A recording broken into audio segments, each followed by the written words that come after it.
ഈ സോമൻ സ്വാമിയുടെ ഭാര്യ എന്ന നിലയിൽ സമാധി എന്നതുകൊണ്ട് താങ്കൾ എന്താണ് ഉദ്ദേശിക്കുന്നത്? സനാതന ധർമ്മത്തിൽ സമാധിയെ പറ്റി താങ്കൾക്ക് എന്തെങ്കിലും അറിയാമോ? ഈ സമാധി എന്ന് പറഞ്ഞാല് നമ്മുടെ സനാതന ധർമ്മത്തിൽ കൂടെ ഊഴ്ന്നിറങ്ങുന്ന ഒരു ഇതാണ് സമാധി. ഈ അദ്ദേഹം സമാധിയാകുമെന്ന് എപ്പോഴാണ് തോന്നിയത്? കുറച്ച് ദിവസമായിട്ട് ഭയങ്കര മൂശാട്ടയും വാശിയൊക്കെ ആയിരുന്നു. അപ്പോഴേ ഞങ്ങൾ വിചാരിച്ചു 2-3 ദിവസത്തിനുള്ളിൽ സമാധി ആക്കണമെന്ന് ഞങ്ങൾ വിചാരിച്ചു. അതല്ല, സമാധി ആക്കണമെന്ന് വെച്ചാൽ നമ്മൾ കൂടെ അറിയും സമാധി ആക്കുന്ന കാര്യം. നമ്മൾ സഹവാസികളാണല്ലോ, അപ്പൊ നമുക്കും അറിയാം. അപ്പൊ ഈ ഒരു ലക്ഷണങ്ങൾ നിങ്ങൾ സമാധിയാക്കിയതെന്നാണോ പറയുന്നത്? അതോ അദ്ദേഹം സ്വയം സമാധി അടഞ്ഞതാണ്. അതിൽ നമ്മളും കൂടെ പാത്രീഭൂതരായി.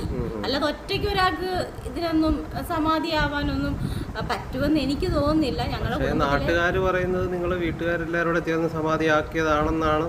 നമ്മുടെ സഹായം ഉണ്ടായിരുന്നു. അദ്ദേഹം ഇരുന്ന് സമാധിയായി. പിന്നെ തലേ ദിവസം ആണെങ്കിലും പ്രഷറിന്റെ ഒക്കെ ഗുളിക ഞാൻ കുറെ കൊടുത്തു.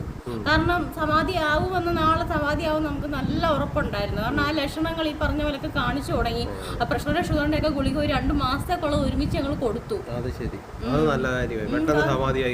അല്ല, അതൊരു കാരണമാണെന്ന് നമ്മൾ പറയുന്നില്ല. നമുക്ക് ആള് സമാധിയാവുമെന്ന് പറയാൻ നമ്മുടെ കുടുംബത്തിനൊരു അഭിമാനമാണല്ലോ. അങ്ങനെ നമ്മളത് ആഘോഷിച്ചു. ഇനി എന്തൊക്കെയാണ് ഇവിടുത്തെ ചടങ്ങുകൾ എന്ന് പറയുന്നത്? നിത്യപൂജയുണ്ട്.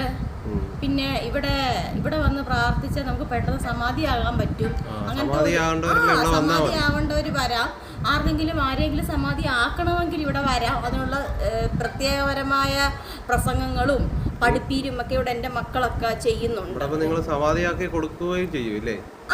ഇപ്പം നിങ്ങൾക്കിപ്പം അത്യാവശ്യത്തിന് ഇപ്പം വീട്ടിൽ ആരെങ്കിലും ഒന്ന് സമാധിയാക്കണമെന്നുണ്ടെങ്കിൽ അതിൻ്റെ ചില പൊടിക്കൈകൾ നമ്മൾ പറഞ്ഞു കൊടുക്കും. പിന്നെ